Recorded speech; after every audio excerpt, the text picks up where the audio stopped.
इस गांव का नाम है चंद्रपुर, जहां पर आज काली मां का पूजा चल रहा होता है, जिस वजह से गांव के सभी लोग पूजा में मग्न थे। इसी समय गांव के मुखिया का पत्नी का एक बेटा पैदा होता है। बेटे के बारे में सुनकर मुखिया का दिल खुशी से भर जाता है, लेकिन तभी मुखिया की पत्नी के पेट में फिर से दर्द होने लगता है, मानो एक और संतान जन्म लेने वाला है, जिसे सुनकर मुखिया का दिल पूरी तरह घबरा जाता है। कुछ ही देर बाद फिर से एक बच्चे की रोने की आवाज सुनाई देती है और इस बार मुखिया की पत्नी का एक बेटी होती है। बेटी के बारे में सुनने के बाद गांव में पूरी तरह सन्नाटा फैल जाता है और गांव के सब लोग स्तब्ध हो जाते हैं। मुखिया भी दुखी हो जाता है। मुखिया अपने बेटे का नाम शुभंकर रखता है और अपनी बेटी को काली मां की पुजारी को सौंप देता है। अपनी बेटी को ले जाते देखकर मुखिया की पत्नी रोते हुए गिड़गिड़ाकर अपनी बेटी को मांगती है, लेकिन वह पुजारी उस बच्ची को लेकर जंगल के बीचों बीच एक डरावनी बरगद की पेड़ के पास जाती है और उस बच्ची को उस पेड़ के नीचे रखा हुआ पत्थर के ऊपर रखकर उसकी वहीं पर बलि दे देती है, क्योंकि इस पेड़ में एक भयानक राक्षस रहता है। अगर इस गाँव में पैदा होने वाली लड़की को बलि न दिया जाए तो यह राक्षस पूरी गाँव को तबाह कर देगा। चंद्रपुर गांव के मुखिया सो इच्छा में अपनी शिशु कन्या की बलि शैतान को दे देता है। इसके बाद हमें कुछ साल बाद की कहानी देखते हैं,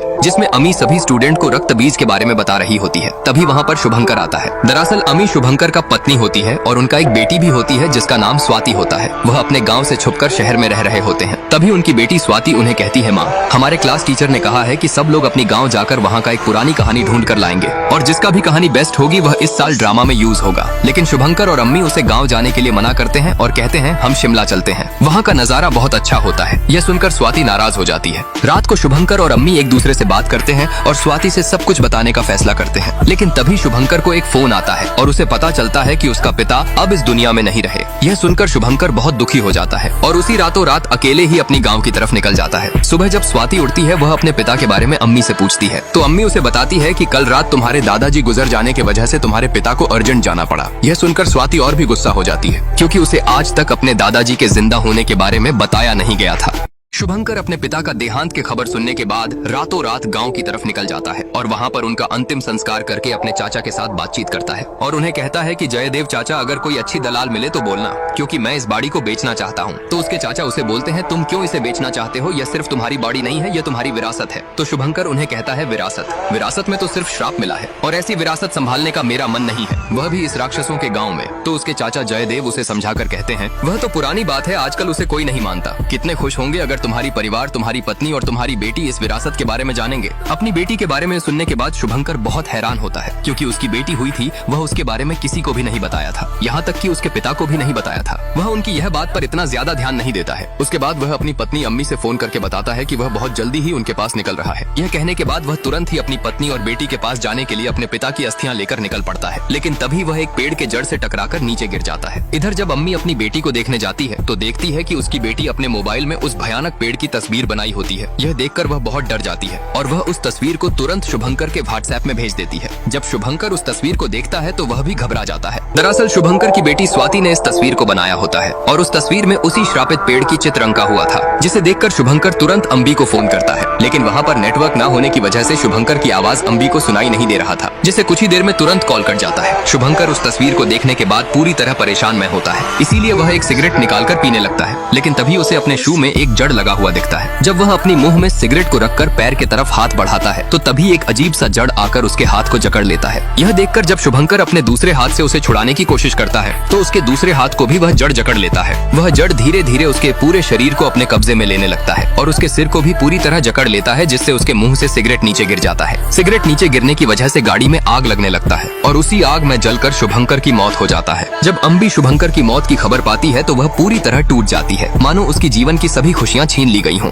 जब शुभंकर की क्रियाकर्म चल रहा होता है तभी वहाँ पर उनके गांव की सरपंच जयदेव वहाँ पर आता है और वह अम्बी को हौसला देकर कहता है कि तुम दुखी मत हो, हम तुम्हारे साथ हैं और पूरा चंदनपुर गांव तुम्हारे साथ है। यह कहकर वह वहाँ से चला जाता है। अपने पति और पिता को खोने के बाद अम्बी और स्वाति पूरी तरह टूट चुके थे। एक दिन अम्बी को शुभंकर का सपना आता है, जिसमें शुभंकर उसे मदद के लिए पुकार रहा होता है। यह देखकर अम्बी का डर के मारे आंख खुल जाती है। अपने पति के मौत के बाद अम्बी पूरी तरह टूट गई थी और उसे कभी कभी अपने पति का सपना भी आता था, जिसमें उसका पति उसे मदद के लिए पुकारता रहता था, जिस वजह से वह काफी परेशान में रहती थी। एक दिन अम्बी को चंदनपुर गांव के सरपंच जयदेव का फोन आता है और वह उन्हें कहता है कि मैंने एक अच्छा दलाल देखा है। शुभंकर का आखिरी इच्छा था कि वह अपने बाड़ी को बेच दे और वह मुझे एक अच्छा दलाल देखने के लिए कहा था, इसलिए मैं तुम्हें फोन करके बता रही हूँ। अगर तुम चाहो तो गाँव आकर अपनी बाड़ी को बेचकर दोबारा जा सकते हो। यह कहने के बाद वह फोन रख देता है। अम्बी भी अपनी पति का आखिरी इच्छा पूरा करने के लिए चंदनपुर जाने को राजी हो जाता है। पर जब उसकी बेटी चंदनपुर जाने की बात सुनती है तो वह भी उसके साथ जाने के जीत पकड़ लेती है, जिस वजह से अम्बी स्वाति को भी अपने साथ चंदनपुर लेकर निकल जाती है। जब वह दोनों अपनी महल में पहुंचते हैं तो अम्बी को वहाँ पर शुभंकर दिखाई देता है, जिस कारण उसका ध्यान भटकने की वजह से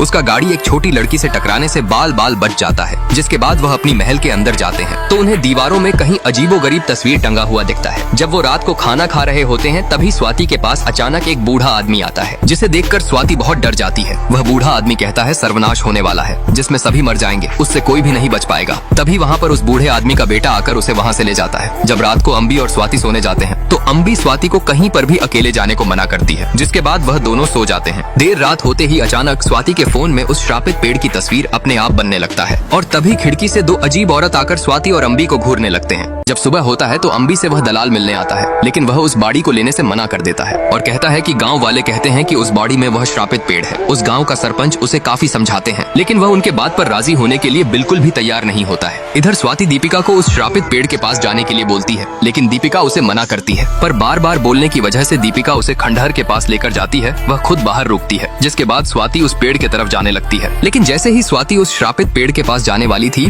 तभी उसका माँ आकर उसे रोक देती है और उसे वहाँ से ले जाने लगती है। लेकिन वहाँ से जाते समय अम्बी को वह जगह बहुत अजीब लगता है और तभी उसके पीछे अचानक एक औरत खड़ी हो जाती है, पर वह उसे देखने से पहले ही वह वहाँ से गायब हो जाती है, जिसे वह इतना ध्यान न देकर वहाँ से चली जाती है। जब दीपिका की माँ उसे डांट कर वहाँ से ले जाने लगती है तो उसकी बेटी उसे कहती है कि माँ मेरी पेट में बहुत दर्द हो रहा है। तो तभी अम्बी उसे कहती है कि मुबारक हो, तुम्हारी बेटी बड़ी हो गई है। यह सुनते ही दीपिका की माँ घबराकर तुरंत अपनी बेटी को लेकर वहाँ से चली जाती है। जब रात को दीपिका अकेले सोई होती है तभी अचानक खिड़की से एक अजीब सा राक्षस दिखाई देता है, जिसे देखकर दीपिका भी डरकर खड़ी हो जाती है। वह राक्षस दिखने में बिल्कुल एक पेड़ की तरह दिख रहा था। तभी वह राक्षस अपने जड़ को दीपिका के ओर बढ़ाने लगता है। जब रात को दीपिका सोई होती है तो तभी उसके खिड़की से वह दैत्य उसे देखने लगता है, जो देखने में एक पेड़ की तरह दिख रहा होता है। उसे देखकर दीपिका डर कर एक जगह खड़ी हो जाती है और अपनी माँ को पुकारने लगती है, लेकिन उसकी आवाज उसकी माँ की तरफ पहुँच नहीं पा रही थी। तभी वह दैत्य अपनी जड़ को दीपिका की ओर बढ़ाने लगता है और उसके पैर को पकड़कर उसे दीवार के चारों तरफ मारने लगता है और उसके बाद उसे घसीट कर अपने साथ ले जाता है। जब उसकी आवाज सुनकर उसकी माँ वहाँ पर पहुँचती है तो तब तक काफी देर हो चुका होता है। वह दैत्य खिड़कियाँ तोड़कर उसे ले चुका होता है। अपनी बेटी को खोने के वजह से वह सभी गुस्सा अम्बी और उसकी बेटी के ऊपर निकालती है और उन्हें इसका जिम्मेदार ठहराकर कहती है, यह सभी शुभंकर दादा की गलती है। तुम यहाँ पर आई ही क्यों हो?